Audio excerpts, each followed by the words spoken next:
Office drama, मेहनत की असली कीमत। पात्र: समीर सख्त और काम के प्रति जुनूनी बॉस।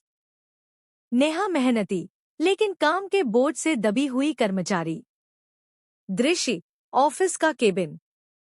समीर गुस्से में फाइल मेज पर पटकता है।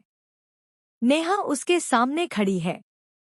समीर: नेहा, यह क्या है? मैंने कहा था कि आज सुबह तक प्रेजेंटेशन तैयार होना चाहिए। नेहा: सर, मैं पूरी रात काम कर रही थी, लेकिन डेटा में कुछ गड़बड़ी थी। उसे ठीक करने में समय लग गया। समीर: बहाने मत बनाओ। क्लाइंट के पास जाने में अब बहुत कम समय बचा है। क्या तुम चाहती हो कि हमारी कंपनी की बदनामी हो? नेहा: सर, मैंने अपनी तरफ से पूरी कोशिश की है। अगर आप एक बार फाइल देख लें, तो शायद आपको समझ आए कि मैंने इस पर कितनी मेहनत की है। समीर: मुझे मेहनत से मतलब नहीं है। मुझे सिर्फ नतीजा चाहिए। अगली बार अगर समय सीमा चुकी, तो तुम्हें अपने भविष्य के बारे में सोचना पड़ेगा। नेहा: जी सर, मैं समझ गई। मैं इसे तुरंत ठीक करती हूँ। नेहा चुपचाप अपनी मेज पर लौट जाती है। उसकी आंखों में आंसू हैं, लेकिन वह खुद को संभालकर फिर से काम में लग जाती है। कुछ देर बाद समीर क्लाइंट मीटिंग के लिए फाइल खोलता है। वह ध्यान से प्रेजेंटेशन देखता है। समीर: यह तो उम्मीद से कहीं बेहतर है। हर रिपोर्ट बिल्कुल सही है। इतनी कमियों के बावजूद इसने इतना अच्छा काम कैसे कर लिया?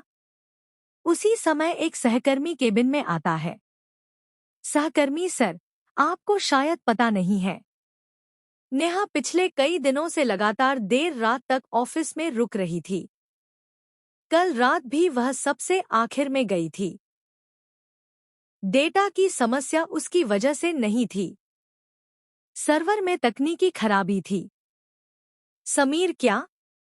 उसने मुझे यह सब क्यों नहीं बताया? सहकर्मी: उसने कहा था कि बहाने बनाने से अच्छा है काम पूरा किया जाए। समीर कुछ पल के लिए चुप हो जाता है। उसे अपनी गलती का एहसास होता है। समीर नेहा की मेज के पास जाता है। समीर: नेहा, क्या मैं तुमसे कुछ बात कर सकता हूँ? नेहा: जी सर। समीर: मैंने तुम्हारी पूरी प्रेजेंटेशन देखी। सच कहूँ तो तुमने बहुत शानदार काम किया है। मुझे पूरी बात जाने बिना तुम पर गुस्सा नहीं करना चाहिए था। नेहा: सर, मैं सिर्फ अपना काम पूरा करना चाहती थी। मुझे लगा अगर मैं सफाई देने लगूंगी तो समय और निकल जाएगा। समीर: मुझे माफ कर दो। एक अच्छे प्रबंधक को पहले अपने कर्मचारी की बात सुननी चाहिए, फिर फैसला लेना चाहिए। आज मुझसे गलती हो गई। नेहा: सर, आपकी जगह कोई भी होता तो शायद वही सोचता। मुझे खुशी है कि आपने मेरी मेहनत देखी। समीर: नहीं, आज मैंने सिर्फ तुम्हारी मेहनत नहीं देखी, बल्कि तुम्हारा समर्पण भी देखा है। कंपनी को तुम जैसे कर्मचारियों पर गर्व होना चाहिए। नेहा: धन्यवाद सर। आपके ये शब्द मेरे लिए बहुत मायने रखते हैं। समीर: आज की मीटिंग में यह प्रेजेंटेशन तुम ही प्रस्तुत करोगी। इस सफलता का श्रेय तुम्हें